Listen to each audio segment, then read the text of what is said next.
Thank you, Betsy, for your story and for the scripture reading.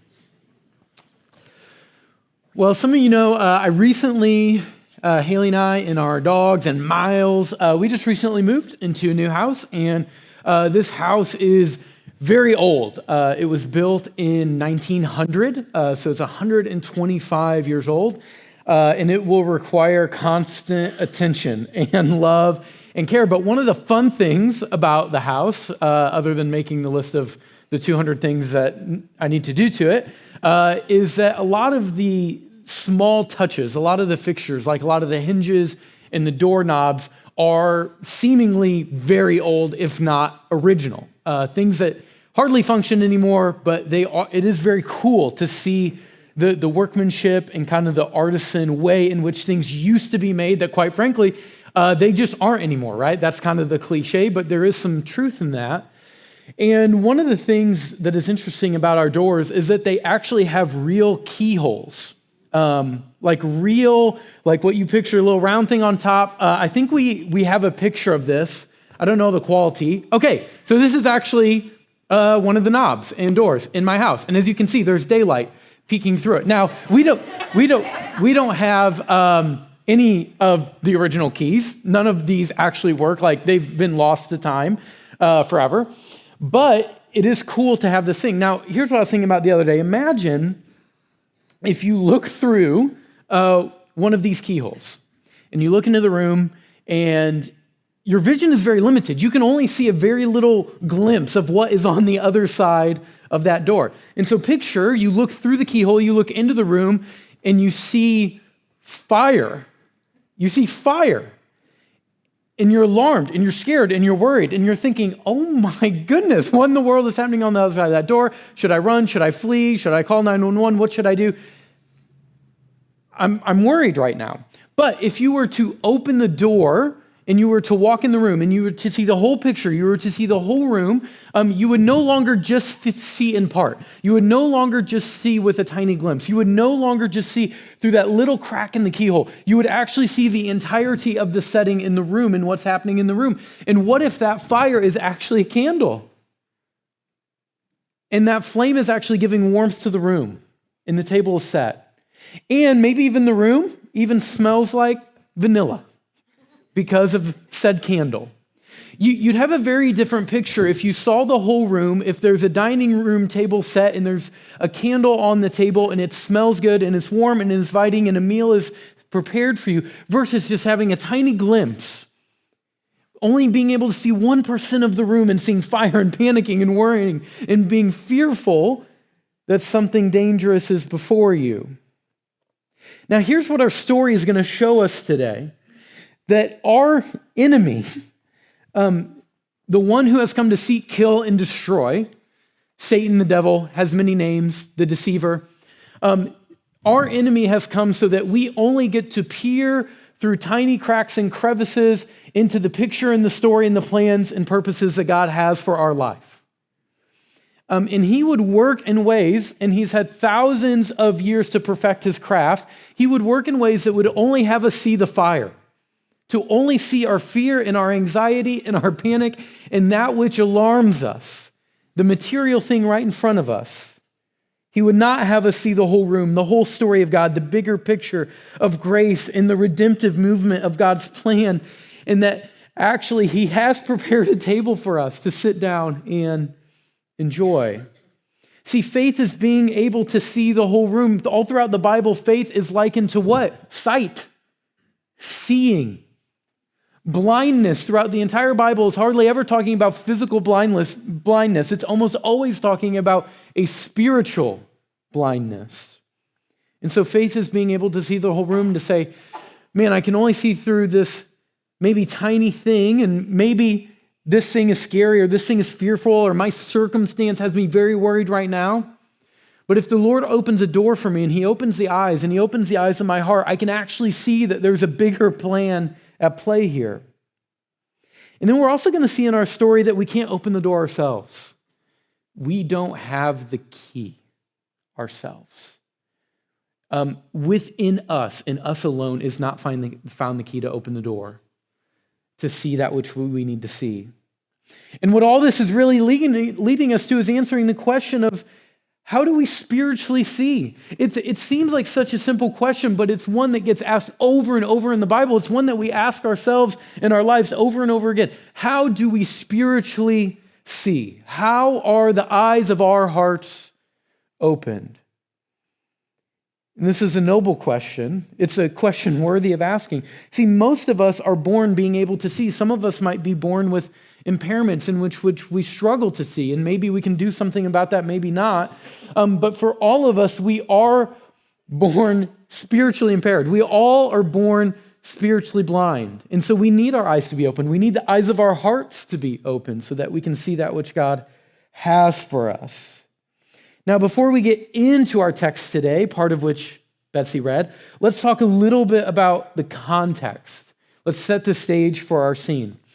Israel is at war. The northern kingdom of Israel is at war. Samaria is the kind of capital city. They are at war with Syria at this time. There are now Syrian bands of raiders that are venturing into the northern kingdom, and they are raiding and they are pillaging and they are sacking cities. And it is not a fun time to be in the kind of the land where all these raids and these battles are happening. And Elisha is blessed with the miraculous ability to hear the plans that are happening in the Syrian capital. So the Syrian king is making plans with his commanders, with his counselors, with his confidants, and Elisha is able to hear all of this. It's like he's a fly on the wall. And the Syrian king starts to realize that wherever we go with our battle movements, they're always one step ahead of us. They know what's coming before it's coming. How is this happening? So he asked his counselors, have one of you betrayed me? And they said, no, none of us have betrayed you. We're all loyal. But yet Elisha knows somehow. It's as if he's in your bedroom, hearing your most intimate and private conversations with your counselors. And so the Syrian king wants to take care of this. So he sends one of these raiding bands out to surround the city of Dothan where Elisha is staying at that moment. So they've got the city completely surrounded, completely encircled so that they can demand Elisha, so that they'd hand him over, so that they can kill him, so that these essentially battle plan leaks will stop happening. And then we enter verse 15. When the servant and the man of God rose early in the morning and went out, behold, an army with horses and chariots was all around the city. And the servant said, alas, my master, what shall we do? And he said, do not be afraid, for those who are with us are more than those who are with them. And then Elisha prayed and said, O Lord, please open his eyes that he may see. So the Lord opened the eyes of the young man, and he saw, and behold, the mountain was full of horses and chariots of fire around Elisha. And when the Syrians came down against him, Elisha prayed to the Lord and said, please strike these people with blindness. So he struck them with blindness in accordance with the prayer of Elisha. And Elisha said to them, this is not the way, and this is not the city. Follow me, and I will bring you to the man whom you seek. And he led them to Samaria. So any Star Wars fans in the room, these are not the droids you are looking for moment. And so what he does is he literally blinds them, and then he says, oh, no, this isn't the city you want. Let me walk you over here to the right city. And it's the capital, where all the force, where all the army is at for Israel, for the northern kingdom. And as soon as the king of Israel saw them, he said to Elisha, my father, shall I strike them down? Shall I strike them down? Because it's the whole force of the army against this one band of raiders. And he answered, you shall not strike them down. Would you strike down those whom you have taken captive with your sword and with your bow? Set bread and water before them, that they may eat and drink and go to their master. So he prepared for them a great feast, and when they had eaten and drunk, he sent them away, and they went to their master. And the Syrians did not come again on raids into the land of Israel. Now this is an absolutely wild scene. They're surrounded, then the servant's eyes are open, and he realizes, oh my goodness, we've got them outnumbered 100 to 1. We've got the armies of heaven on the hillside. And then the enemy, the Syrians, they're blinded and they're led seemingly to slaughter only to get a feast and then return to their king. You can't make this stuff up. It's crazy. Now, a couple things to point out here. First thing, sometimes our immediate circumstances and reality are nothing short of brutal. Sometimes our immediate circumstance and reality is nothing short of brutal. Sometimes we wake up and we look out on the hillside, and whatever it is for us, it's not an army of Syrians, but there is something on the hillside that is terrifying. And there's a million and one things in life that this could be. And to have an army encircle your city in the ancient world is no joke. Because why? Tactically, they can starve you out. And actually later on in 2 Kings 6, after all the raids stop, there's a period of time, and then eventually the Syrians come back with the entire army, and they surround the capital city, and they cut off all supply lines to the point where in Samaria, people resort to cannibalism. That's how dire it is. They're quite literally eating their children because every supply has been cut off for weeks and months and years. And it's dire. So when the servant wakes up and sees this, he's not being dramatic. He's not just a nervous Nelly who's freaking out for no good reason. They're encircled. There is no way out. Now, why does Elisha say not to fear? It's not because he's flippant. It's not because he's just calm, cool, and collected and saying, don't worry, we got it. We can take them. He's not just dismissing the concerns or the anxieties or the fear of his servant. It's because he's the only one in the story up until this point who can spiritually see. He can see the armies of heaven on the hillside that the Syrians can't see and that his servant can't see. And I should point out before we get into some application that you can be spiritually blind from a lost perspective and a religious perspective. You can be blind from both angles. You can be blind in a way that looks like the younger brother in the prodigal son parable, where you are living a wild and outlandish life outside the bounds of God's blueprint for you, having denied your good father in all sorts of pleasure-seeking ways, just completely lost. You can be blind in that way because your eyes are so enamored with the pleasures of this world. But you can also be blind in a very religious way because this is Elisha's servant. He's the seminary student in this chapter, in this story. He's the seminary student, and he is equally blind to the spiritual realities as the Syrians. And so if we are just trusting in our experience or our knowledge or our obedience or our ingenuity or all in the awesome ways that we can achieve and earn favor of God, we'll be equally blind. In the Syrian army, they're the bad guy in the story, but Elisha's servant is essentially the seminary student. And yet they both can't see. They both can't see. And I think Elisha's response to his servant teaches us a few things. One, faith is not about being so confident that you never fear anything. You know, the Proverbs say, if you stick your hand in the pit of an adder, what's going to happen, idiot? You're going to get bit. So to lack any fear at all is foolishness. It is not moxie. It is idiocy. And so to puff out our chest with all the pride in the world and say, I believe in God, so nothing will ever touch me, and I will be victorious and conquer everything, and I will never sin, and I will be perfect, and I have nothing to fear in this world, is to severely underestimate the brokenness of our world and to completely miss what the chapter of Genesis 3 has wrought in our world. But faith is this. Faith is having the assurance that God is there in everything you fear. So it's not getting to the point of never having fear. As a Christian in this life, no matter how sanctified you are, you will never get to a point where you have zero fear. Because courage is not the absence of fear, right? Courage is doing it while you're afraid. And so faith says, no, you're going to feel fear, but you can have the assurance that God is there for you in every circumstance of your fear. In the gospel accounts, Jesus tells his disciples to fear not 15 times. Why do you think 15 times Jesus tells his disciples to fear not? Not a rhetorical question. They were afraid. They were terrified. They were shaking in their boots because storms and wicked rulers and poverty and death and persecution and leaving behind their entirety of their livelihoods to go follow this rabbi.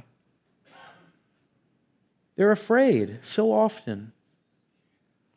See, if we look at the definitions of faith in the New Testament, we see two things over and over and over and over and over again.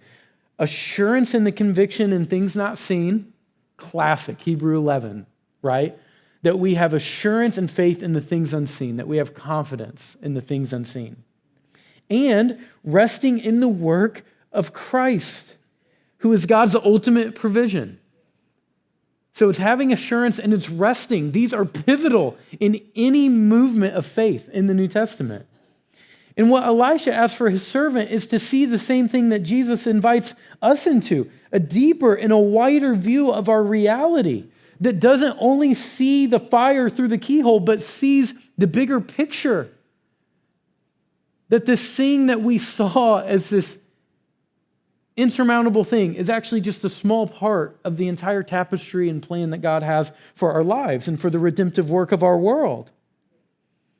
And it's seeing the whole room. It's seeing God's provision. It's not saying that there's never fear. It's just to say there are promises kept and there are provisions provided and there is the perfection of Christ's work on the cross that will sustain you in your days of fear. See, when Jesus calls his disciples to fear not and to not be anxious, what he's essentially inviting them to do is to adjust their eyes. He's saying, you're so fixated on this one problem in front of you. He's saying, all I hear is, when are the Romans going to be thrown out of Jerusalem? All I hear is, oh my goodness, you're asking us to heal on the Sabbath. Oh my goodness, we got to deal with these Pharisees and these Sadducees and these whitewashed tombs. And Jesus is saying, stop just looking through the keyhole. See the bigger picture in the kingdom I have for you. And so sometimes they are fixated on fear. Like Peter in the storm. Jesus invites Peter, zoom out, see that I am with you in the storm. Other times Jesus is inviting us to notice that he's already at work around us. The work is already being done. We get to participate in it. It's not like we have to reinvent the wheel. God is already at work in our world, in our city, in the places we live and dwell and hobby. He's already at work. We get to join in the work. We don't have to create the work from scratch. And so he's just widen your view. He says, go out, look at the birds and the flowers. Don't you see how well I take care of them? So stop freaking out. I'm going to take care of you.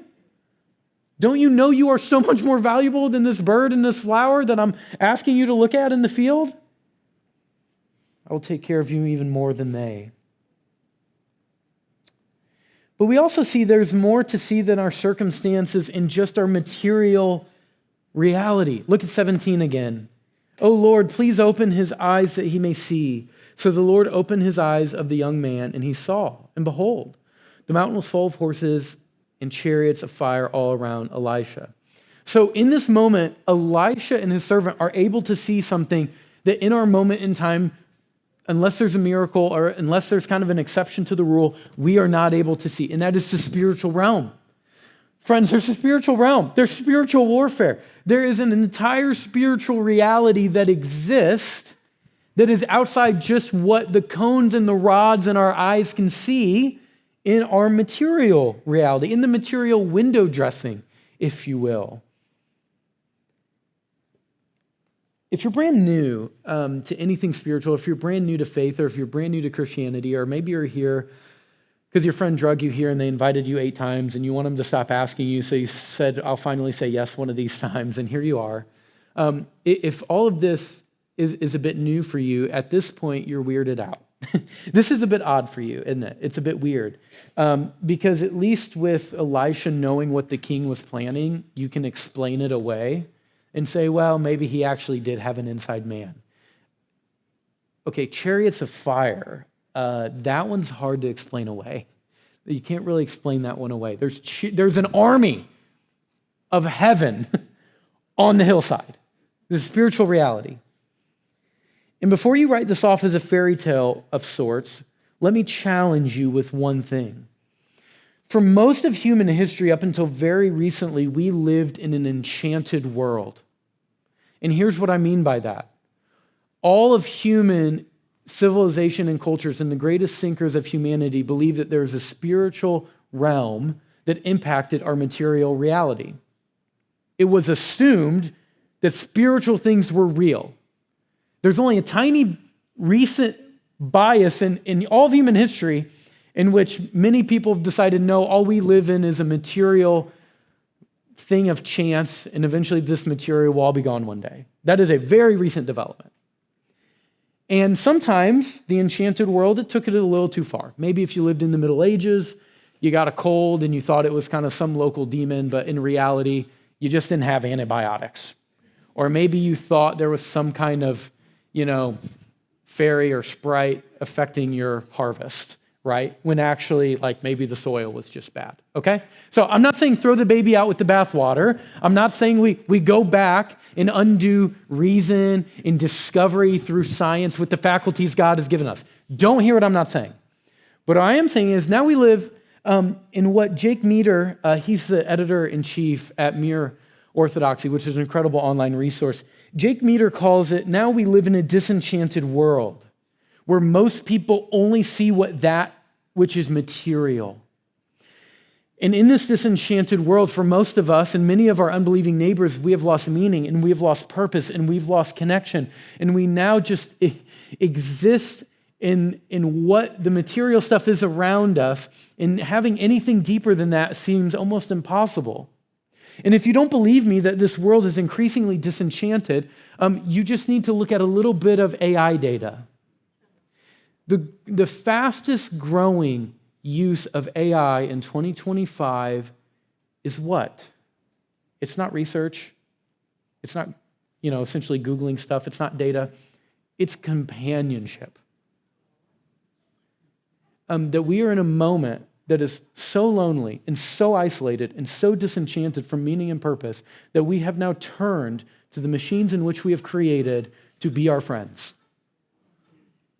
We truly do live in a disenchanted moment. And to see only the material world is not to have a more accurate view of reality. That was the Enlightenment. We're going to throw off the shackles of religion and we'll have a more accurate view of reality. When in fact, ironically, we ended up with a far more inaccurate view of reality in which only the material exists. But to actually have this view is insufficient. It's to be blind, spiritually and ironically, also physically, because now you understand the physical stuff around you less. And when the Bible, it talks about this blindness, it mostly is about being spiritually blind, and sometimes there is physical blindness. If you think about Paul, he is physically blinded for a moment, but throughout the Bible, when you see people that are often blinded physically, it's to point and draw them into the fact that they are spiritually blind. It's to be almost a physical pointing to of their spiritual reality. Now, why is this so important? Why is it so important we name that there's a spiritual reality beyond the material world that we see? Well, to steal Gavin Ortland's language, there are three core apologetics of the gospel. Three core apologetics of the gospel. Believability, goodness, and beauty. Believability is, are the claims of the gospel true? Goodness is the gospel desirable? And beauty is the gospel something we should long for? Believability, goodness, and beauty. And for a long time, we really focused as Christians on the believability. Are the claims of the gospel true? And so we tried to argue with reason and science, and sometimes successfully, sometimes not. But we always played away games on the road in the realms of reason and science. But now what we're seeing is that 20th century apologetic is no longer going to work in the 21st century. Hate to break it to you. In the 21st century, especially for anyone that's like 45 and younger, What people are longing for is less about, can this thing be believable? And the question that's actually being asked in our cultural moment is this thing good? And is this thing beautiful? And is it lovely? And will it offer me a companionship with the creator of the universe and with my brothers and sisters that I can't find anywhere else? Something that is physical and yet so deeply spiritual, beyond the material. Now I'm getting ahead of my skis a little bit here. Let me slow down and just really clearly define what the gospel is before we talk about how we should be sharing the gospel. For some of you, you've heard fabrications of the gospel. Other of you have heard the gospel clearly. And for some of you in the room, it'll be your first time ever hearing it. Here's the gospel in a nutshell. The gospel is simply the good news of Jesus and his kingdom. That is the very broad sense of it. If someone shook you awake at 3 a.m. in the morning and asked you, what is the gospel? If you only have one sentence and you're half asleep and you're rubbing the sleep out of your eye, you could say, it's the good news of Jesus in his kingdom, in the victory of Jesus in his kingdom. Okay, in a broad sense. But in a more specific sense, what actually brings the victory of Jesus in his kingdom? The gospel is the good news of, it is the good news available for all of us. It's on offer to everyone. That because of the life, death, and resurrection of Jesus, we too, like Jesus, can defeat sin and death, and as creatures be reconciled to our Creator for eternity. Now, there's 1,000,001 implications from that. There's 1,000,001 things we could talk about that are true because of that. But I'm going to just read that one more time. So, the one sentence, if you're only given one sentence, I just want to be uber clear. And for some of you, they're like, this is old hat. Let's just try to, when we share the gospel with people, let's try to just be so clear if we can, and patient and kind. It's the good news of Jesus and his kingdom. In the Greek, it's euangelion. Euangelion, outside of the Christian context in the ancient world, was always used for a victorious and conquering king and his kingdom. That's where the vocab comes from. But in a more specific sense, the gospel is the good news available for all of us. Because of the life, death, and resurrection of Jesus, we too can defeat sin and death, and as creatures be reconciled to our Creator for eternity. If that is not the thing that causes us to breathe every day, we're blind. You haven't actually spiritually seen yet. The eyes of your heart have not been opened yet, and you still can't see the army of God on the hill. But let's talk about this believability, this goodness, this beauty. In a disenchanted world, friends, where our companionship is all right, when we're divided, when we're divisive, when we are so isolated and we're depressed and anxious and fearful out of our minds, and it seems like the world is crazier than it's ever been, and all we can see is the little fire through the keyhole, when we're allowed to see the whole room and God opens the eyes of our heart, we actually see that the gospel is not just believable, even though that is core. It is core that it is believable and reasonable. That is core. But it is good and it is beautiful. There's a waft of vanilla in the air. There's a feast on the table. There's a seat for you. It is lovely. It is beautiful. It is life to the fullest. There is not life to the fullest outside of the gospel. If you want the most pleasure possible, go to the gospel. If you want true friendships, go to relating to people in a gospel way where you see people not because of what they can offer you or the attractiveness of their bodies or the wealth in which they have, but because of who they are in the eyes of God. If you want your marriage to be real and to be beautiful, then you go to the gospel that says that you are partners in this work, in this mission, who are constantly fighting for the dignity and the value and the glory of each other while you pursue Christ together. I could go on for 5 hours. There's 1,000,001 applications that the gospel will bring more goodness and beauty and pleasure to our life than anything else. The gospel is beautiful not just because it's the right thing, but because it's the joyful thing. It's the lovely thing. And this is what people are longing for in a disenchanted world. There's an entire room to see, friends. Now, one thing before we get to our closing here. Elisha prays to God to open the eyes of his servant, because no matter how much effort the servant puts in, no matter how badly Elisha wants his servant to see, only God can open his eyes. So Elisha knows where he has to go. He has to go to God. Only God can open the eyes of our hearts. Before I became a pastor at this church for 4.5 years, I was a college pastor. I was in college ministry, and every Labor Day, we headed off to the Smoky Mountains, in which we did a bunch of hiking and we retreated. We called it Labor Day Getaway.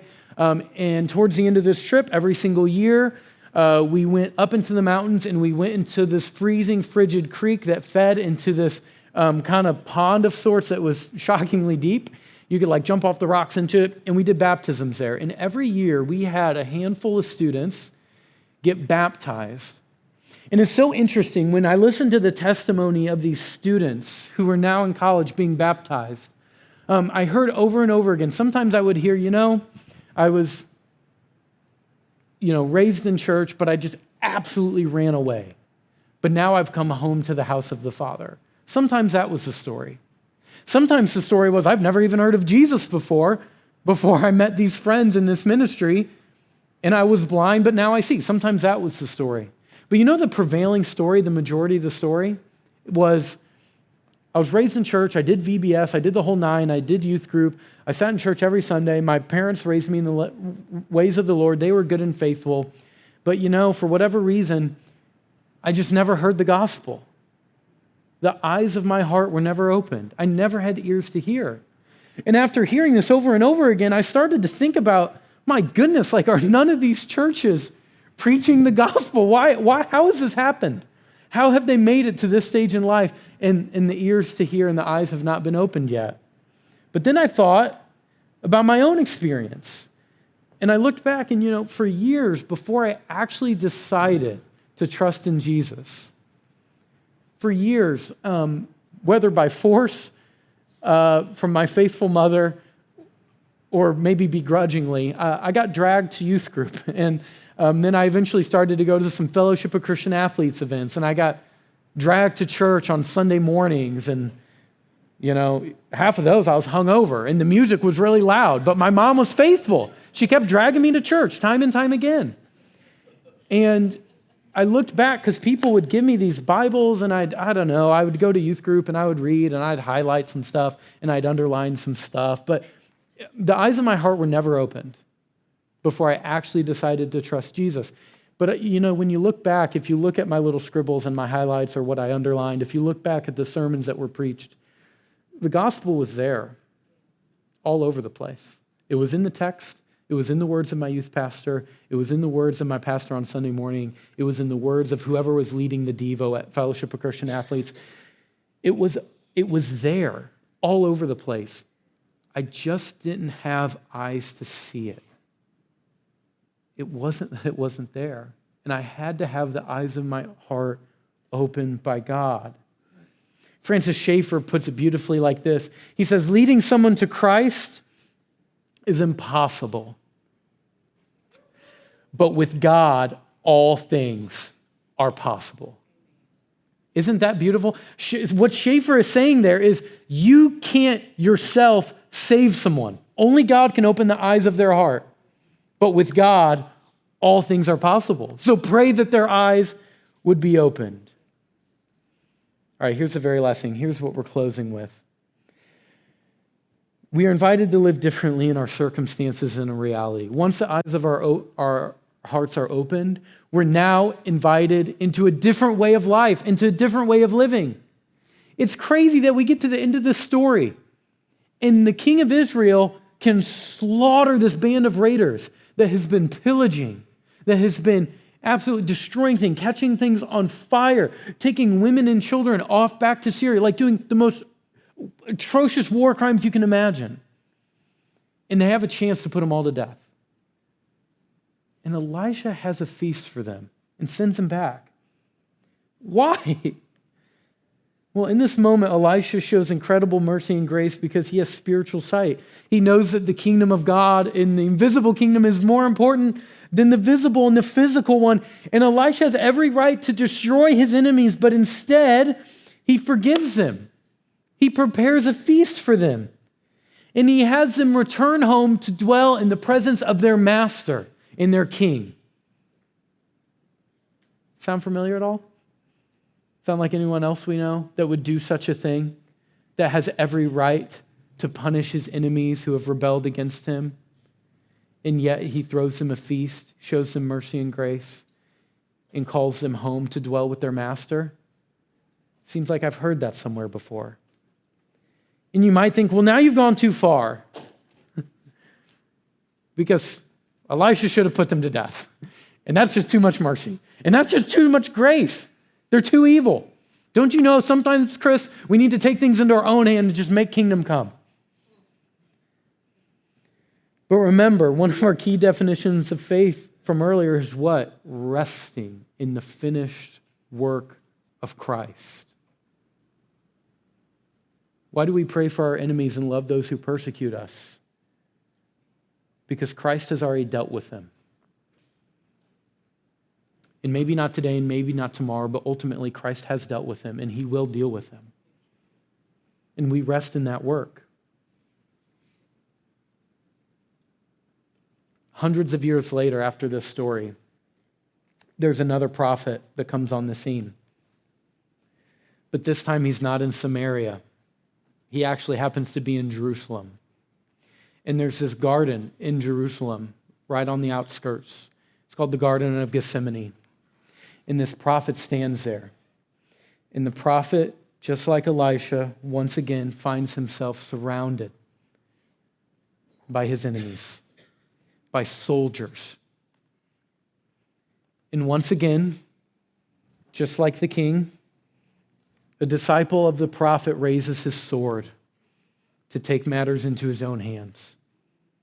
And once again, just like Elisha, the prophet says, Peter, put it down, my guy. I don't think you know what you're doing. If you want to live by that, you will die by that. And there's something greater going on here. Friends, do you not think for a second in the Garden of Gethsemane, surrounded by all his enemies, that those enemies were not completely surrounded by the armies of heaven? Do you not think for one moment that Jesus could have called on every host of heaven and every chariot of fire to smash those Roman guards in the Garden of Gethsemane? Jesus saw them. They were there. They were all around. Yet he doesn't call them because no one takes his life but him, and he gives it up freely. In the spiritual kingdom of God advancing, it's much more important than the physical one. And in this moment, when Jesus has every right to call the armies of heaven down to save him, to free him, he doesn't. Why? Because of you, because of me, because of all of us in this room. Because in this moment,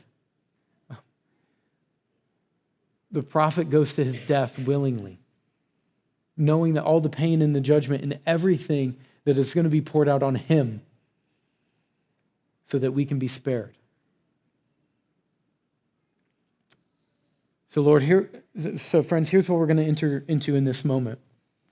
Usually I close with a prayer, but as the band comes back up, I just want to open us up to a moment of us being able to pray. And here's what maybe we can pray about. Here's what maybe we can be convicted about. Maybe here's what we can be drawn into. If you've never had the eyes of your heart open, maybe today for the first time ever, you ask the Lord, Lord, open the eyes of my heart. I want to see the chariots on the hill. I want to see your kingdom come. I want to see your work in my life. Lord, would you open the eyes of my heart?